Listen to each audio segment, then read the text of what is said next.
A primeira é que tão logo o Vasco toma o gol, na esteira assim, da saída de bola, acho que menos de um minuto depois, o Gabriel Peck tem uma discussão com Bandeirinha por uma não marcação, mas é uma discussão assim, absolutamente fora do tom, de um nervosismo, de um destempero de quem tinha tomado o 3-2, e minutos depois, uma bola que o Piton não chega, que ele acha que foi dividida, que era dele, que não era, ele dá um bico na placa de publicidade, ali pela faixa esquerda do campo, ali pela Social de São Januário, pelas cadeiras, e aquilo ali, você começou a ver um Vasco descontrolado.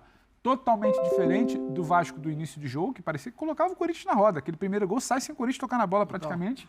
Ou do Vasco depois que toma um empate vai buscar o segundo gol muito tranquilamente. Então, o Vasco ele começou a se perder. Em nenhum momento, a partir do 3-2 do Corinthians, em nenhum momento você viu o Vasco organizado, concentrado e dando algum indício de que ele ia empatar. Passou a ser um destempero, a torcida começa a ficar nervosa, o time fica mais nervoso ainda dentro de campo, porque sabe que os 2 próximos jogos são difíceis, a tabela começa a complicar, parece que tudo começa a puxar. Então, como eu falava ontem do Cruzeiro, mais do que a vitória do Cruzeiro, é o anímico, é o que você leva para o próximo jogo. Eu acho que isso vai pautar muito essas últimas rodadas. Agora, dentro de campo, muitos problemas.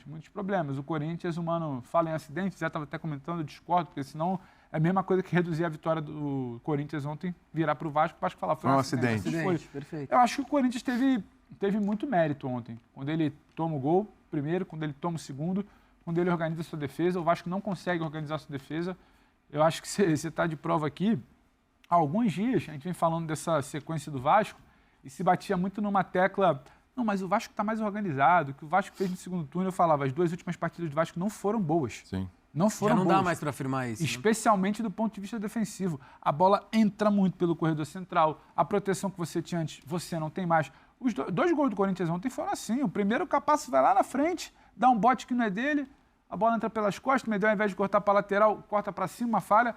Depois, tem um erro de saída de bola, que o time desencaixa, demora a entender quem está em quem. Aí eu falei para o Zé, eu não lembro de ver o Renato com tanto espaço. Sim. Você não protege a frente da sua área e você deixa o Renato, com todas as limitações físicas que você pode falar, o Renato com a bola no pé e com o campo é dos melhores jogadores do Brasil. Ele poderia até ter batido ali, ele tinha a opção ele de para, bater pro gol, ele leva, consegue olhar o Moscardo livre e mesmo assim o Moscardo solto também. O Vasco é passivo, o Vasco não aperta no espaço. Me lembrou o gol contra o Cruzeiro, Pedro. E aí o primeiro gol do Cruzeiro. Moscardo ajeita, bate, é uma batida feliz, ainda tem um desvio que torna a bola mais rápida ainda, né? Dificulta para o Léo Jardim. Então, o Vasco passivo, um Vasco que repete um erro de não proteger sua área, um Vasco que repete um erro contra o Cruzeiro de fazer um gol e recuar demais, e um Vasco que começou a sentir demais quando o Corinthians vira. E aí tem a questão das mudanças do Ramon, que eu acho que a gente vai passear nesse tema. O Vasco que já não tinha proteção com a formação inicial, ele saca o Paulinho, depois ele saca o Jair, ele fica com o Zé só, com o Zé Gabriel por ali, e o Payet que não estava para marcar. O Payet estava trotando, acompanhando, marcando com ele, esperando o momento de ter a bola no pé. E aí o Vasco fica completamente sem proteção e sem criação. Então passa a ser um jogo de quase 50 bolas levantadas na área contra Cássio, Lucas Veríssimo, e Verratti vai brigar, o Sebastião vai brigar, mas não vai sair nada. Você em nenhum momento olhava para aquele jogo ali no final e falava, tá amadurecendo o empate do Vasco. Não estava. Como estava, por exemplo, o empate do Corinthians na primeira etapa. O Corinthians tem a bola, ele fica rodando, circulando, rodando, em algum momento ele vai achar um espaço. O Vasco não. O Vasco abria para levantar sem nenhuma ideia, destemperado, a gente pode chamar assim, ou abalado psicologicamente com a derrota, porque aí começa a pesar, né? 3-2, o tempo passa, falta a perna, o seu meio está desprotegido, a torcida está nervosa, você olha para a tabela, aquele fantasma do rebaixamento que muita gente começou a falar, né? A gente comentava aqui ontem até com o Bubu, muita gente deu o Vasco como rebaixado, hoje tem muitas chances de se livrar. Por tudo que o Vasco fez, é curioso, por tudo que o Vasco fez no segundo turno, eu não imaginava o Vasco chegar na 37ª, 38ª rodada, com a água batendo tanto na cintura. Claro que tem muito do campeonato. Porque ficou para a última rodada mesmo. 42 pontos, o campeonato, a régua subiu demais. Mas você deixou de fazer nos últimos jogos. Não foi só ontem. Essa bola que entra pelo meio, essa falta de proteção. E você não tinha zaga ontem. A gente viu como é que o Medel terminou o jogo. E o Capasso absolutamente sem ritmo. A bola que ele vai acompanhar o Yuri. O Yuri sai justamente para trazer. E ele vai, ele cai na armadilha. O lance também, cabeçada do Lucas Veríssimo, gol do Romero. Ele tá olhando, o cara daquele tamanho que tem que proteger a zaga, ele tá olhando assim, perdido, sem tempo. Então o Romero dá só um passinho. Se o Romero não tem altura, ele tem que ganhar no espaço. Ele dá só um passinho, a bola vem do Lucas, ele tira do Léo Jardim. Então, são erros de sequência que não dá, por exemplo, o torcedor virar e falar, mas e o pênalti? Não foi por isso. Mas e o final do jogo? Mas não. Foi uma cadeia, dá para explicar muito bem porque o Vasco não venceu. E dá para explicar ainda olhando para os últimos jogos. Sim. E outra coisa, no último o mental jogo, e o time que não vem evoluindo. Acho que o mental pega muito, né? Uma porrada dessa, faltando 2 rodadas. Claro. Pega o fato de Grêmio e Bragantino, complicadíssimo. Grêmio fora de casa, Bragantino em casa, mas 2 equipes brigando por G4. E o Bragantino sabe, é difícil, cardido pra caramba ganhando o Bragantino. Tanto é que tem pouquíssimas derrotas no Campeonato Bragantino. O Grêmio ainda tem essa coisa da despedida do Soares. Vai ser a despedida do Soares em casa, vai ter todo um clima, né? E eu não sei, daqui a pouco a gente vai falar até da questão do Cruzeiro, mas eu não sei como é que vai ser, mas ontem jogaram latinha, um monte de coisa no gramado. Não, mas se liberado pro Cruzeiro, tem que liberar pro Vasco. Mas eu não sei. Nós Toca falamos ontem aqui. Você tá falando ontem que seria o correto. Mas, ó, Mas eu não sei, justo. a gente vai falar sobre ele. Mas para ser justo, não tem nenhum drible, não tem nenhuma manobra no que aconteceu com o Cruzeiro. O problema é o que aconteceu com o Vasco lá atrás. Exatamente. Perfeito. Entendeu? Exatamente. E aí você vai envolver justiça comum, a situação de São Januário. O Cruzeiro está jogando com as cartas. Aí é o mesmo motivo por que o Vasco jogou terça, não jogou quarta. Sim. Por que você tem um dia a menos para recuperar uma ideia? Então, assim, aí, meu amigo, é o que você vai brigar, é o que você vai gritar. Não adianta soltar carta no site. Não, você vai jogar terça por causa de arranjo da tabela. Não quero jogar terça. Você lembra quando o Landim virou e falou, eu não vou jogar fim de semana? Então é o que você briga. Quem briga hoje pelo Vasco? Não sei. É o Pedrinho? Eu não sei. Mas quem é o cara da SAF que faz isso? Quando você deixa de ter um peso, quando você deixa de ter um peso político, não é para mudar a regra do jogo, mas é para não aceitar. Exatamente, para impedir algumas coisas. Claro. Então, não dá para a gente, também deixar turvo o debate e falar, não, mas é porque agora manobraram para o Cruzeiro. Não, o problema foi lá atrás, o que fizeram em São Januário. Se tivesse esse mesmo prazo, São Januário teria sido liberado. Entendeu?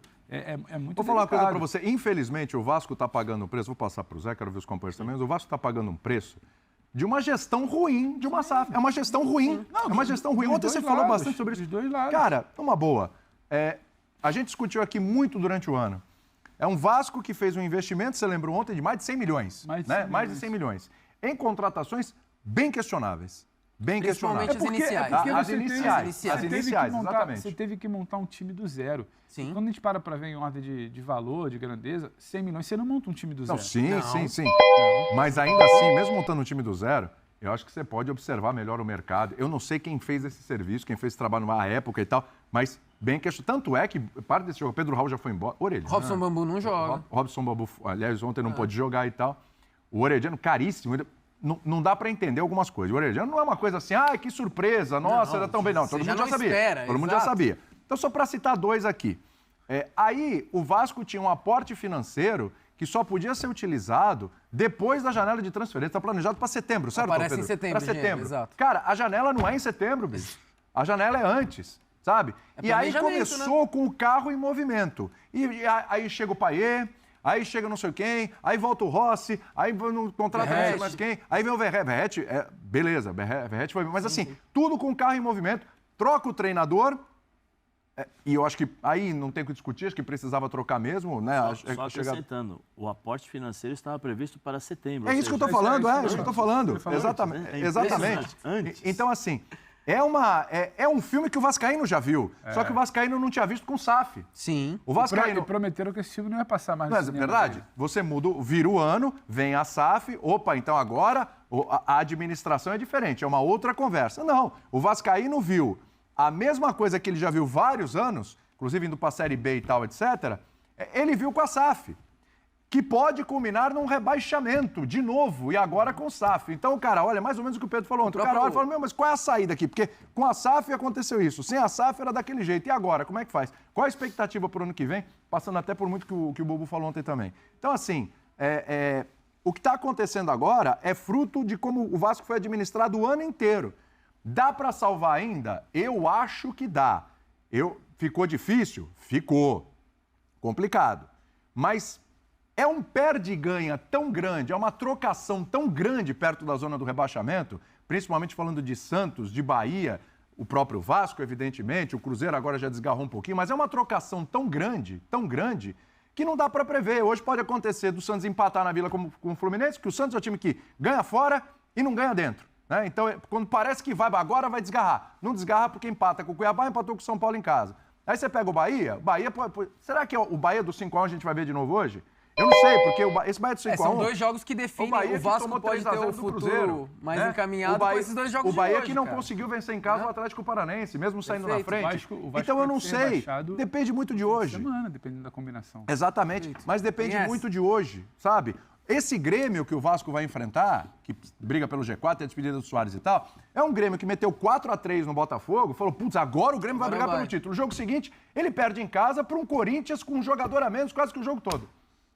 E tomou 3x0 do Galo agora, E toma 3x0 do Galo. Então, assim, por isso que eu não vou... O torcedor do Vasco hoje deve estar mal mesmo, preocupado. Ontem o clima, né? Eu não estava em São Januário, evidentemente, mas o que a gente via dos torcedores saindo e tal, clima pesado mesmo, para puxar agora, falta 2 rodadas, o clima é esse mesmo, é horrível. E o problema, William, é você ter um 2x1. Na mão contra o Corinthians, vai depender que havia perdido do Bahia, que é um São 2 jogos, direto do Vasco na briga. São 2 jogos, o jogo contra o Cruzeiro e esse jogo agora. O Vasco estava na frente contra o Cruzeiro, tomou um gol muito parecido, o primeiro, com o gol que tomou ontem do Moscardo, aí entra toda a questão que o Pedro acabou de falar. Um Vasco que ontem foi melhor no primeiro tempo, sai só com empate. 2 vezes no jogo. Então, assim, essas coisas pesam, desmotivam, preocupam, deixa o torcedor cabisbaixo, a gente olhar e falar, agora já era.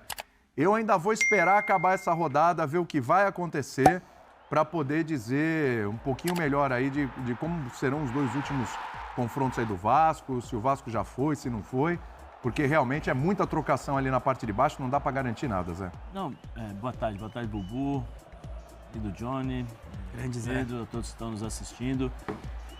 Ontem, quando começou o jogo, o primeiro comentário que eu fiz pro Pedro, aqui no camarim, foi assim, Pedro, eu queria entender só porque o Vasco fez o gol aos 3 minutos e aos 3,001 estava todo mundo lá atrás. O Medel criticou isso. O Medel falou isso na saída de campo. Mas não repete o que ele falou, hein? Todo mundo... Colocamos o bumbum pra trás. O bumbum pra trás. As nádegas, né? As nádegas. Os glúteos. Os glúteos. Eu, sinceramente, não entendi. Você ficam olhando assim e tal. Aí sobra o Verratti. Aí sobra, entendeu? É uma questão da desatenção, mas o que mostra o Vasco ontem foi isso, pra mim. 2 minutos de jogo, 1-0. Aí eu falei, agora vai pressionar, vai ficar difícil pro Corinthians. 1-0, o Corinthians vai sentir emocionalmente, começo de jogo. O Vasco foi lá para trás. Aí começa a dar espaço. É que o Maicon não é mais o mesmo jogador. O Maicon, e ontem nem atuou. O Maicon, para mim, não é mais o mesmo... Não, falo do Corinthians. Tá. O Maicon volante sai o Maicon para a entrada do cantinho. Infelizmente, não é mais o mesmo jogador. Faz tempo, hein? Eu sempre falei dele aqui e volto a falar. Eu espero que o Maicon volte a jogar aquilo que... fez com que me chamasse a atenção. Um jogador com dinamismo, com intensidade, o cara que chega na área, o cara com confiança. Não sei nem se ele fica. Box to box.